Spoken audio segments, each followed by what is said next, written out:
A gente tem falado a respeito desse assunto e por uma convicção ou por uma leitura da nossa vida diária.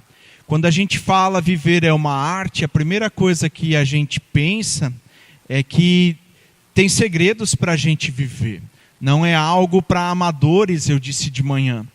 Viver é algo complicado e complexo. Semana passada também falei um pouquinho disso, como é difícil a gente definir esses dois conceitos, o que é viver, o que é arte. E hoje, mais ainda, se eu perguntasse para vocês, o assunto de hoje é a canção, é a música, e se eu perguntasse para vocês hoje à noite, como vocês avaliam o cenário atual da música brasileira, eu acho que a gente discutiria muito tempo aqui. Tem muita coisa por aí que só pode ser chamado de arte com licença poética. Não dá para chamar de arte como algo que de fato expressa, que tem valor artístico, que tem valor em si. Tem um monte de porcarias aí. William falou na primeira semana sobre a pintura, enfatizando, mostrando principalmente a criação. Dizendo que ali Deus fez uma obra perfeita. Deus fez uma obra perfeita. O Rafa falou na segunda semana sobre as esculturas e como de repente nós seres humanos, nós podemos ser duros e difíceis de sermos trabalhados, mas que Deus insiste e que Ele quer nos moldar. Com relação à pintura, nós também podemos perceber já em Gênesis que essa obra-prima pintada foi rasurada. Ela tem marcas do pecado que vem conosco. E Deus começa esse processo de restaurar a sua obra. Seja agora nos lapidando, nos moldando como uma pedra dura. Seja fazendo um restauro numa pintura que originalmente era bela e perfeita. Semana passada eu falei sobre as molduras e eu brinquei semana passada sobre isso já. O William e o Rafa nas minhas férias me sacanearam. Eles deixaram o pior assunto para minha pregação na volta das férias. Porque falar de pintura é fácil, falar de escultura é fácil, falar de moldura, e aí eu lembro da Joelma levantando a mão quando eu perguntei quem presta atenção nas molduras, e a Joelma levanta a mão muito feliz. Eu disse, porque a fotografia não deve estar muito bonita ali, né, Joelma? E depois ela me disse que era uma foto do Juninho, que ela viu as molduras e não viu o Juninho. Não, ela não disse nada, Juninho, fica tranquilo.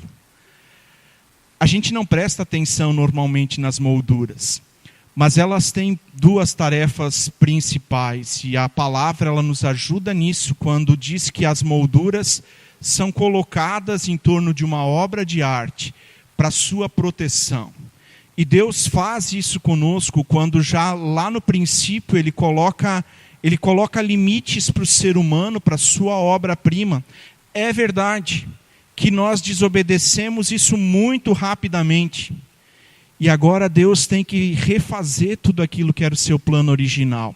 O outro aspecto da palavra moldura é que ela também era um modelo.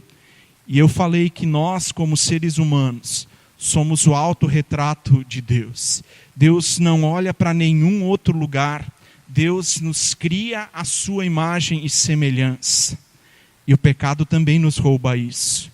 Hoje, no máximo, a gente seria uma caricatura de Deus, com tudo aquilo que nos foi roubado. O assunto de hoje é a canção, a música, e eu trouxe duas frases a respeito da música brasileira, e eu já disse, eu não, independente do gênero agora, a música brasileira ela tem se degradado. Eu não sei se isso é a tua opinião. Mas quando a gente ouve algumas coisas, não há mais uma moral nas letras das músicas. Todas elas vão falar pejorativamente da relação do casamento. Ou é na música sertaneja que sempre tem alguém encornado porque a mulher o abandonou, traiu e assim por diante. A música brasileira é uma tragédia. Se nós quiséssemos classificar isso dentro da arte, poderia no máximo ser uma tragédia, uma peça de teatro que aponta para as coisas ruins da vida. Mas a gente vai ouvindo e a gente nem seleciona isso mais muito bem. Uma Uma matéria publicada no portal do UOL, então, dia 26 de junho do ano passado, assinada por Leonardo Rodrigues, começa dizendo assim: a música brasileira nunca esteve tão simplória, confinada em letras que abusam de palavras repetidas e de poucos e recorrentes acordes nas composições.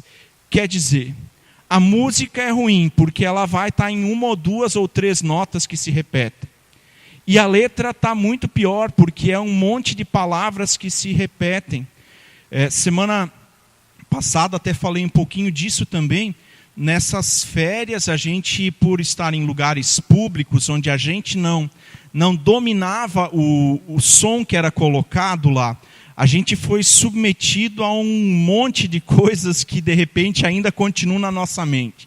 Músicas com uma letra muito ruim, e, de repente, a gente estava num lugar 4 ou 5 horas nesse lugar, e na mesma estação de rádio, a música tocava 3, 4 vezes, e numa das situações eu disse para a Graziela: olha só, essa música está tocando agora a 5ª vez, e com essas poucas palavras na música, parece que isso gruda na gente.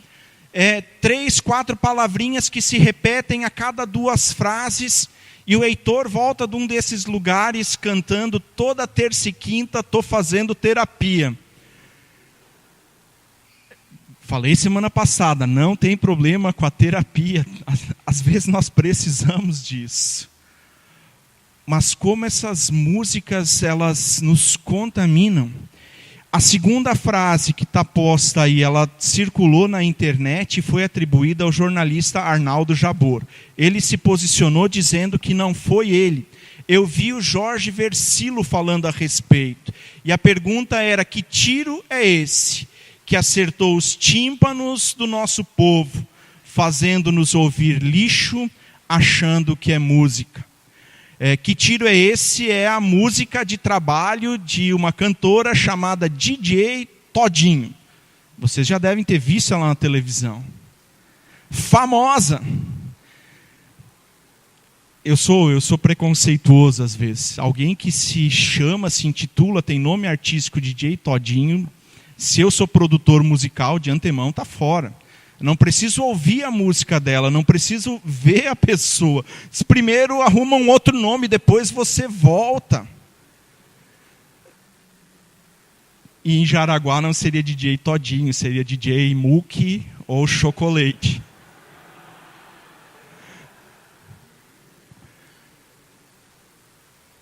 O Arnaldo Jabor disse que ele não escreveu a frase, mas a gente pode concordar com ela. Estouraram os nossos tímpanos e nós consumimos lixo, querendo ou não. A gente pode dar um passo adiante também. Eu caminho com Jesus há mais de 25 anos. Se eu calcular direito, talvez já chegue a uns 30 anos. E o Juninho falou de uma música do Kleber Lucas, que deve ser da infância dele.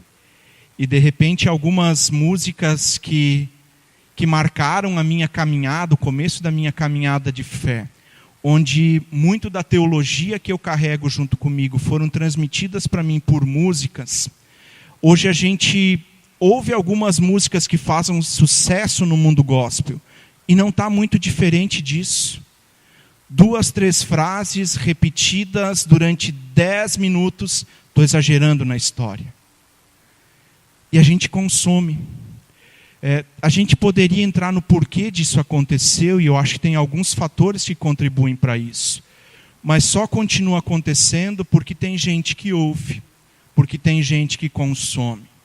Porque quem determina o ritmo das coisas no nosso tempo é o mercado. E se não tem consumo, eles mudam a maneira de divulgar isso. Eu sou muito grato porque no início da minha caminhada de fé, eu conheci autores que eram poetas nas suas músicas. Parte daquilo que eu creio, daquilo que eu entendi do Senhor Jesus, é fruto de boa música que eu ouvi desde o início da minha caminhada. A gente não está tão distante daquilo que é o lixo que se consome fora da comunidade de fé. a gente pode consumir algumas coisas que também são ruins dentro. A música, por outro lado, ela, na história do povo de Deus, especialmente no Antigo Testamento, ela é sempre uma expressão daquilo que o povo de Deus está sentindo em determinado momento. Nós falamos um pouco disso na série sobre os Salmos no ano passado. Mas a música e a poesia que perpassam o Antigo Testamento são um reflexo de uma percepção do povo de Deus a respeito da ação dele. Em diferentes momentos históricos, em situações distintas, o povo de Deus vai transformando seus sentimentos em música. E aí tem lamento. Tem lamento muitas vezes, mas também há júbilo de alegria, porque o Deus que nos deixa talvez em algum momento passar pelo sofrimento, pelo deserto, é o Deus que está junto conosco, nos estendendo a mão. E nós nem sempre percebemos isso. A música e a poesia foram a maneira preferida do povo de Deus de expressar os seus sentimentos em relação às situações que eles estavam vivendo naquele momento. A minha impressão, a partir disso, do que eu conheço do Antigo Testamento e do Novo, é que a música no contexto da Bíblia, ela surge sempre como uma resposta a algo que Deus fez pelo povo. E talvez antes da gente ir adiante aqui, a pergunta para nós é se nós conseguimos perceber Deus com a sua mão invisível cuidando de todas as coisas. Quando nós olhamos ao nosso redor, quando nós olhamos para as situações vivenciais, para aquilo que a gente está passando aqui agora, a gente consegue perceber como Deus está agindo em nosso favor. E se nós não percebemos isso, se independente da situação que a gente está passando, se nós não percebemos que mesmo assim Deus está agindo, o resultado da nossa vida é murmuração. E a gente vai começar a reclamar de todas as coisas.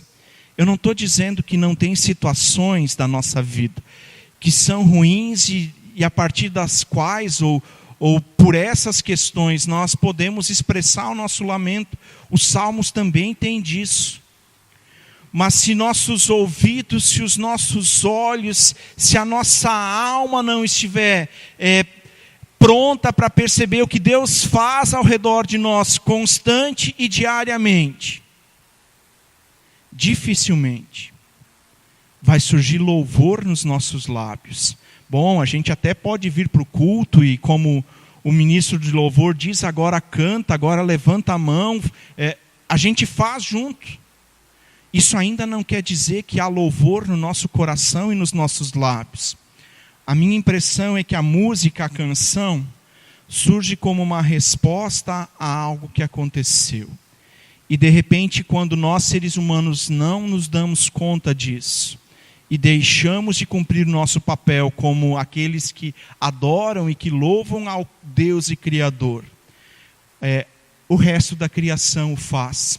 O Salmo 19, se você quiser conferir ou olhar em casa, versículo 1 vai dizer assim: os céus proclamam a glória de Deus, e o firmamento proclama a obra das suas mãos.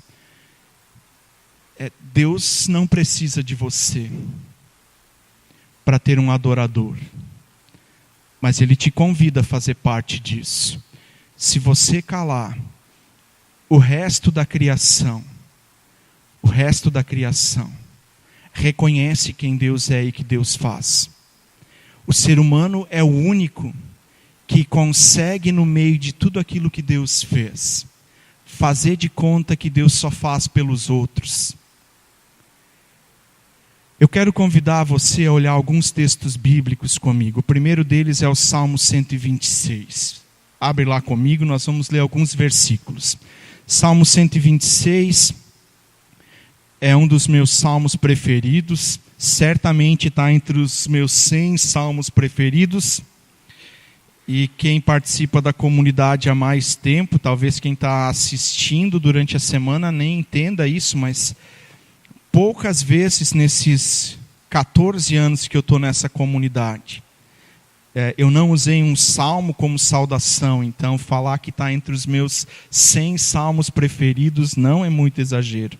Mas ele está lá na segunda, talvez na terceira posição. Salmo 126 vai nos dizer assim: quando o Senhor trouxe os cativos de volta a Sião, foi como um sonho. E então a nossa boca se encheu de riso e a nossa língua de cantos de alegria.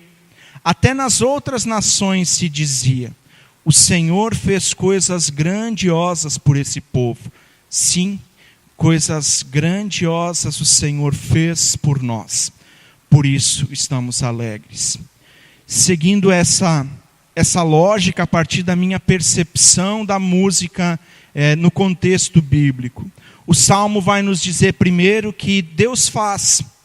A situação do povo não é boa.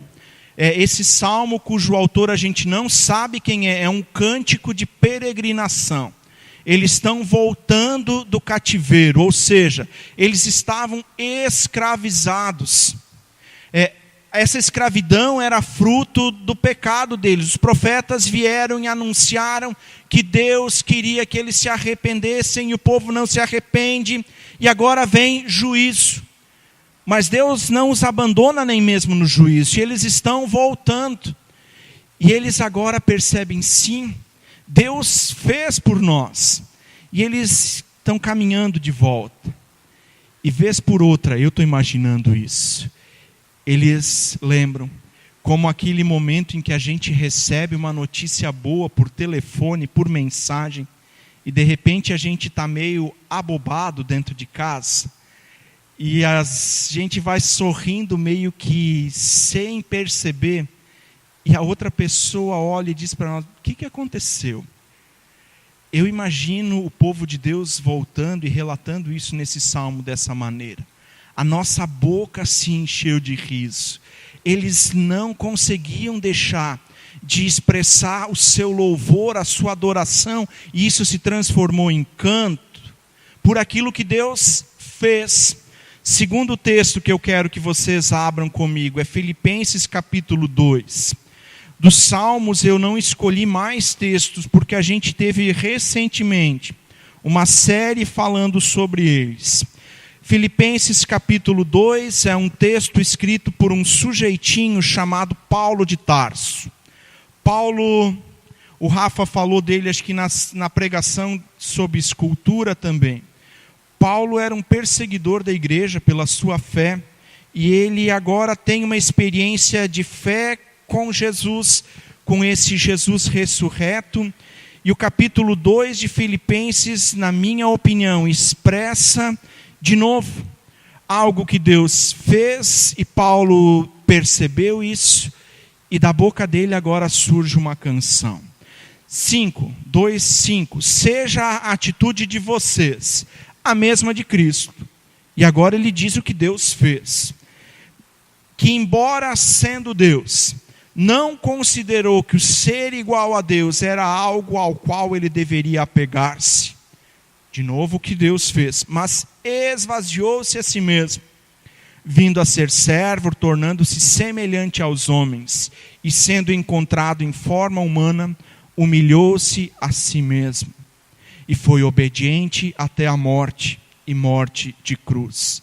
Por isso, Deus o exaltou à mais alta posição, e lhe deu um nome que está acima de todo nome, para que ao nome de Jesus se dobre todo o joelho, nos céus e na terra, e debaixo dela, e toda língua confesse que Jesus Cristo é o Senhor, para a glória de Deus Pai. Paulo, nessa sua nova vida, ele olha ao redor, ele lê os eventos históricos e diz: caramba, Deus fez algo tão maravilhoso por mim. Ele envia Jesus, e esse Jesus, mesmo sendo Deus, ele abre mão da sua posição para andar conosco, comer conosco, passar pelas mesmas coisas que nós passamos. Isso é maravilhoso demais. É maravilhoso demais, e quando Paulo está pensando nisso tudo, estou de novo eu imaginando, ele começa a escrever e da boca dele surge uma palavra de exaltação àquilo que Jesus é e fez. A música e o louvor surgem como consequência da percepção de nós seres humanos de algo que Deus fez por nós. E se nós não percebermos isso, nós vamos passar a nossa vida murmurando das situações que se colocam diante de nós. Terceiro texto que eu quero olhar com vocês, Apocalipse capítulo 5, versículos 11 até 14. Apocalipse é um livro um pouco controverso na nossa Bíblia. E dependendo com quem você fala, vai ter interpretação diferente a respeito desse texto. Apocalipse é um relato de uma visão do apóstolo João, e ao longo da história, muitas vezes ele foi interpretado apenas como um livro que fala das desgraças futuras que antecedem, que estão naquele contexto da volta de Jesus. E eu não tenho dúvida que tem coisas de Apocalipse que são dessa época, que vão falar disso, do que Jesus e de como vai ser isso. Mas não é só isso que Apocalipse tem. Eu lembro de quando eu era criança, um dos vizinhos do meu avô, lá no interior de Três Coroas, meus avós moravam no interior, a lenda dizia que um vizinho tinha enlouquecido porque ele leu Apocalipse. E eu não estava nem na igreja ainda, mas eu sabia que Apocalipse era muito perigoso, e eu não queria ser louco. Apocalipse foi ficando na minha caminhada de fé, para mais para o final. Hoje, quando eu leio Apocalipse, eu percebo em Apocalipse uma doxologia. O que é doxologia? A palavra doxa é glória. E se você lê Apocalipse pensando esses momentos onde Deus é glorificado, eu tenho certeza que você vai mudar a sua visão a respeito do futuro das coisas. Apocalipse é um relato cheio de momentos nos quais Deus é exaltado, é glorificado, e o nosso texto é um desses, versículo 11 do capítulo 5. Então olhei e ouvi a voz de muitos anjos, milhares de milhares e milhões de milhões, e eles rodeavam o trono, bem como os seres viventes e os anciãos, e cantavam em alta voz: digno é o Cordeiro que foi morto de receber poder, riqueza, sabedoria, força, honra, glória e louvor. Quem recebe tudo isso? O Cordeiro, aquele que foi morto, aquele que fez, o Deus que faz. Quando nós abrimos os nossos olhos e os nossos ouvidos para o agir de Deus na nossa vida e ao nosso redor, parece que não tem outra coisa que pode surgir dos nossos lábios que não um momento de exaltação. 13. Depois ouvi todas as criaturas existentes no céu, na terra, debaixo da terra e no mar, e tudo o que neles há, que diziam: aquele que está sentado no trono e ao Cordeiro sejam o louvor, a honra, a glória e o poder para todo o sempre. 14. Os 4 seres viventes disseram: amém. E os anciãos se prostraram e adoraram. É uma doxologia ou não é? É um momento na visão de João onde Deus está sendo exaltado por aquilo que Ele é, por aquilo que Ele fez em favor do ser humano. Minha impressão é que na Bíblia, quando nós falamos de música e de canto, ela sempre surge a partir de um momento em que alguém, às vezes é uma experiência comunitária, às vezes é uma experiência individual, mas alguém teve os seus olhos e seus ouvidos despertos para aquilo que Deus é e faz. Nessa história de olhar para os cantos, eu percebo 3 passos nisso. O primeiro deles é esse reconhecimento diante de quem nós estamos.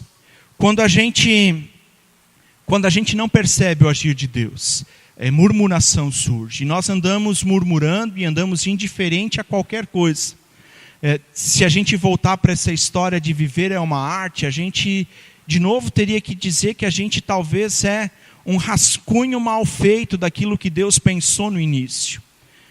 Mas nós continuamos tocando a nossa vida dessa maneira, sem reconhecer quem está diante de nós e como Ele age em nosso favor. Não tem possibilidade de surgir uma canção na nossa vida. O salmista disse, Deus trouxe de volta. Paulo disse, Jesus se esvaziou para tomar o meu lugar. O texto de Apocalipse diz, é o Cordeiro, que foi morto, e não foi morto por qualquer razão. Foi morto para que eu e você tivéssemos uma única oportunidade de reconciliação com Deus. O Cordeiro morto é a última pincelada que Deus dá na obra que nós estragamos. A pintura que foi feita lá no começo e foi rasurada pelo pecado. Deus tem um plano de nos chamar de volta, de nos resgatar e de nos restaurar. E agora o Cordeiro sendo oferecido como sacrifício. É a última pincelada que Deus dá dizendo, a obra está refeita. Deus faz. A segunda coisa, como consequência disso, é que aí surge louvor. E os 3 textos que a gente olhou, segue essa ordem. Depois de um reconhecimento do que Deus é e faz, alguém diz, maravilhoso és tu, Senhor. Tu és digno de receber toda a honra, toda a glória. Diante de ti todo joelho vai se dobrar. Grandes coisas fez o Senhor por nós. Surge louvor, surge canto, surge música. A terceira coisa, nessa sequência de passos, é a adoração. O louvor, a palavra louvor, quer dizer simplesmente um elogio. Nós reconhecemos que Deus fez, nós tecemos algumas palavras dizendo, Deus é esse que faz. A adoração é um passo que vem depois disso. Adoração e nós não combinamos esses detalhes do louvor, mas das músicas que o Juninho escolheu, tinham 2 ou 3 que falavam de se prostrar. A palavra adoração no grego, ela é proskinel, que quer dizer, traz consigo a ideia de que nós dobramos os nossos joelhos diante de alguém que nós reconhecemos infinitamente maior, mais poderoso do que nós. Alguém diante do qual nós comparecemos e se nós ficarmos de pé, é falta de reverência. Adoração é isso. Quando nós caímos por terra, reconhecendo que a gente está diante de alguém que deveria nos colocar um certo medo, que deveria encher nosso coração de temor, assim como Isaías faz, dizendo, ai de mim, sou pecador. E a gente é capaz de passar por situações nas quais Deus fez coisas grandes por nós, e dar de ombro e sair como se nada tivesse acontecido. E talvez 2, 3 dias depois a gente está reclamando de novo, porque aquela outra coisa que a gente queria não aconteceu. Reconhecimento de quem está diante de nós, o elogio e o prostrar-se de verdade. A gente tem muita dificuldade nisso. A gente não dobra fácil os joelhos, né? Não estou falando isso agora literalmente, eu estou falando da nossa vida como um todo. A gente não se rende, a gente luta contra isso. Mas se viver é uma arte, essas coisas precisam fazer parte da nossa vida. Eu quero, encerrando, eu lembro, alguns de vocês talvez também lembrem, um tempo atrás, teve aqui uma missionária chamada Nazaré, era missionária da MIAF, trabalhava com o Paulo. Nazaré faleceu entre mentes de câncer. E eu não tenho certeza agora se isso foi no culto ou se ela falou em outro momento. Mas eu lembro da Nazaré que trabalhava com povos não alcançados, povos onde onde o nome de Jesus não tinha sido anunciado ainda, ela dizendo: Deus não se permite ficar sem adoradores. E ela diz lá onde ninguém entrou ainda para falar de Jesus.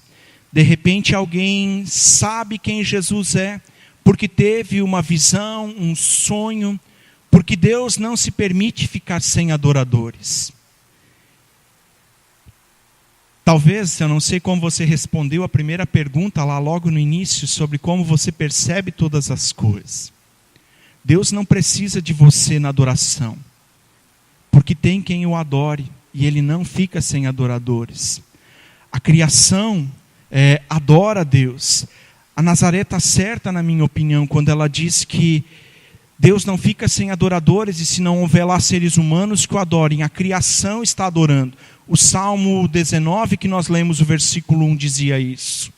Salmo 148 vai dizer isso, e nós lemos só o final na abertura, dizendo que todos estão conclamados, convocados para o louvor.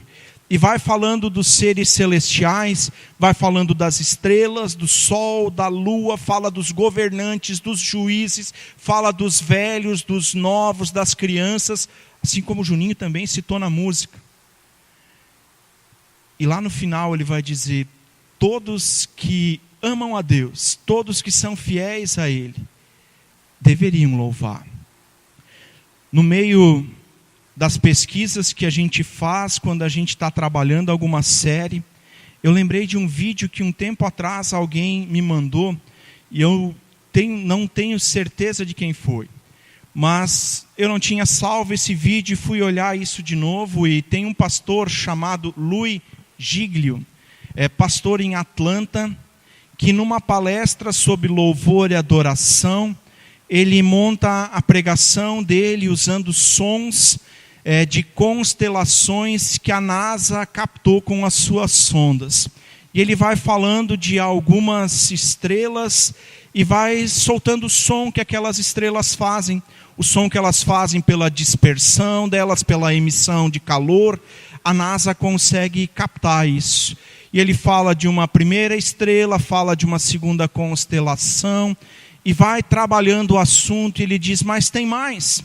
Eu ouvi certa vez que as baleias emitiam um certo som. E ele solta o som das baleias. O vídeo é longo e por isso eu não coloquei ele todo. E ele diz então que pegando esses sons, ele, com a ajuda de um DJ amigo dele, monta isso numa mesma frequência, e ele se surpreende com aquilo que ele ouve. Solta o vídeo para nós aí. O vídeo tem 3 minutos e pouquinho, então é um pouquinho longo para o nosso padrão, mas precisou ser assim o recorte. And I'm not a DJ, but just a little thing, just quickly, and I want you to see how this works. I brought this guy in. He's not somebody that we had going already, but I brought one guy in. You should be hearing him by now. I don't know. Are we on? Yeah, if we could get just a little more volume, that'd be great. Thank you very much. Just even a little more volume would be fantastic. Thank you. I'm kind of maxed out here. There we go. This guy, we didn't look at his picture. He's PSR BO329-54. And he's only rotating 1.5 times per second, which is not all that much, but we need him in our little experiment we're going to do here, okay? And then we had the Vela Pulsar. You remember the Vela Pulsar, right? So that's that guy. But that's a little too fast for what we're trying to do, so we're going to slow that down, okay?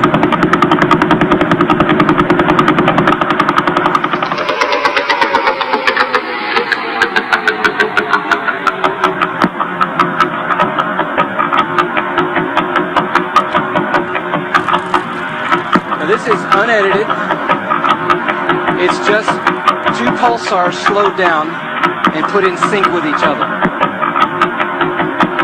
It's not a real groovy crowd, I know, but I know where I am, but it's kind of groovy if you hear it. And some of you want to nod a little bit, but you don't know if that's allowed at a Reform meeting, and so you just do as the Spirit leads. But isn't that cool? That's just 2 pulsars. And so we're going to put the millisecond guys in there. The ones you just heard, here they come.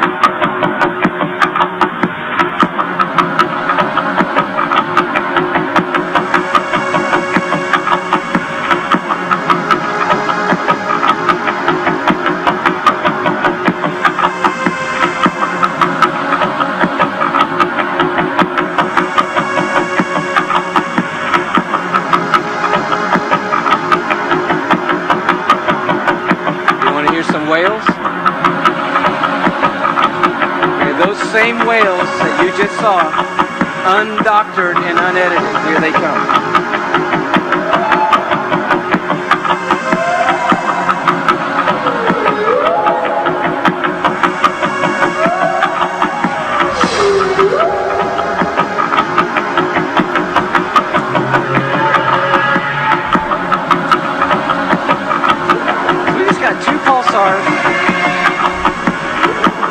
And then 16 others and some whales, and we got something going. But I was asking what you're asking because some people need it really clear. Like, what are they singing? And we tried this, and you just got to know this is unedited. We just dropped this on, and this is what happened. This is what they might be singing.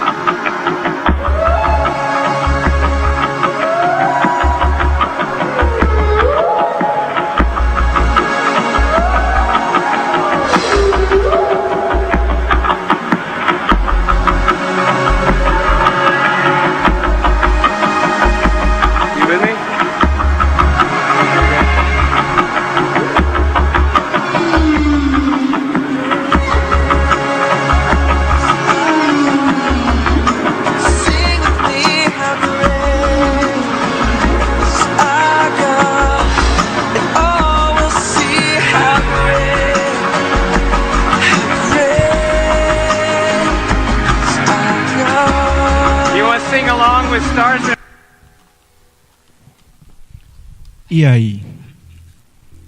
Você quer louvar junto com as baleias? Te coloca de pé. Deus não se permite ficar sem adoradores. E o convite é para ti. Toda a criação está convocada para reconhecer quem Deus é, declarar sua grandeza e lhe entregar louvor. Nós queremos cantar apenas o refrão dessa música agora.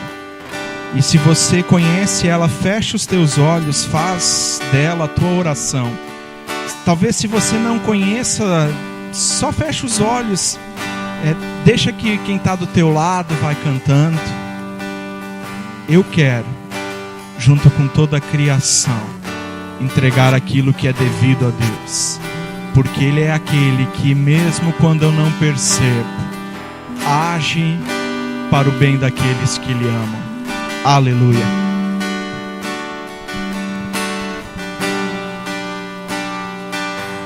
Aleluia. Quão grande é o meu Deus, cantarei quão grande é o meu Deus, e todos hão de ver quão grande é o meu Deus. Cante grande. Quão grande é o meu Deus, cantarei quão grande é o meu Deus, e todos hão de ver quão grande é o meu Deus.